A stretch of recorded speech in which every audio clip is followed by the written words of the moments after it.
वो पहली मुलाकात शहर की भीड़ भाड़ से दूर एक छोटा सा हिल स्टेशन था, देवकुंड। वहां की वादियां जैसे हर दर्द को चुपचाप सोख लेती थीं।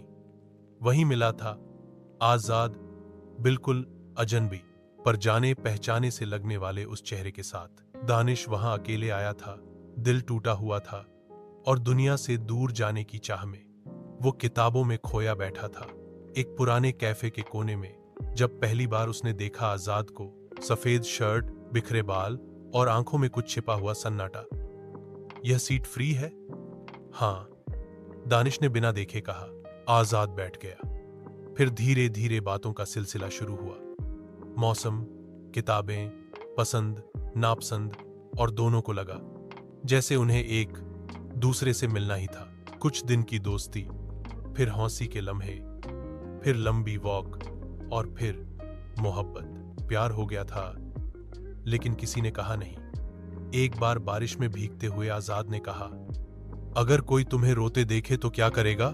दानिश बोला, गले लगा लेगा शायद। और अगर मैं रोऊं? दानिश चुप हो गया। फिर धीमे से बोला, तो मैं तुझसे कहूंगा, चुप हो जा पागल। मुझे अच्छा नहीं लगता तेरा रोना। वो रात उनकी मोहब्बत की गवाह थी।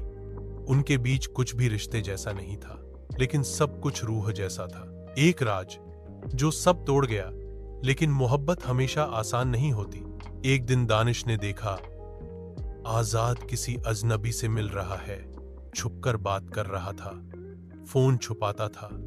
और फिर एक दिन वो लिफाफा मिला, रिहैब सेंटर अपॉइंटमेंट, मिस्टर आजाद खान। दानिश की सांसें थम गईं। उसे कभी नहीं बताया गया था कि आजाद एक नशे की लत से लड़ रहा था। वो भरोसा टूटने जैसा था। नशा, झूठ, छुपाया सब कुछ। जब दानिश ने पूछा, आजाद ने सिर झुका लिया। मैं बदल रहा था तेरे लिए, पर डरता था कहीं तू छोड़ न दे। दानिश की आंखें नम हो गईं। पर तूने भरोसा ही नहीं किया मुझ पर। उस रात दोनों ने रास्ते अलग कर लिए। बिछड़ने के बाद जिंदगी अधूरी सी थी। दोनों शहर लौट आए। दिन बीतते रहे, पर रातें ठहर गई थीं। दानिश हर जगह आजाद को ढूंढता, उसकी हंसी, उसकी बातों में। और आजाद, वो हर रोज एक दिन और साफ होता जा रहा था। वो अब नशा नहीं करता था, सिर्फ एक मोहब्बत का नशा बचा था, दानिश का।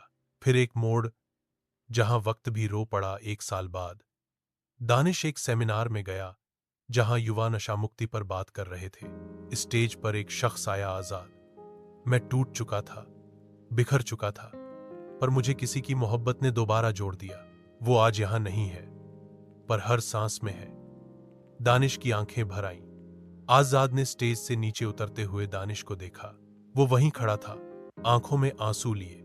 दोनों कुछ देर एक दूसरे को देखते रहे। फिर आजाद धीरे से बोला, अब अगर मैं रोऊं तो क्या तू गले लगाएगा? दानिश दौड़कर उससे लिपट गया। अब कभी मत छोड़ना।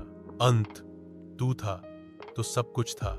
कुछ रिश्ते समझ से नहीं, सिर्फ दिल से निभाए जाते हैं। दानिश और आजाद फिर एक बार साथ थे, इस बार बिना किसी डर के, क्योंकि प्यार जब सच्चा हो तो हर टूटे हिस्से को भी जोड़ देता है।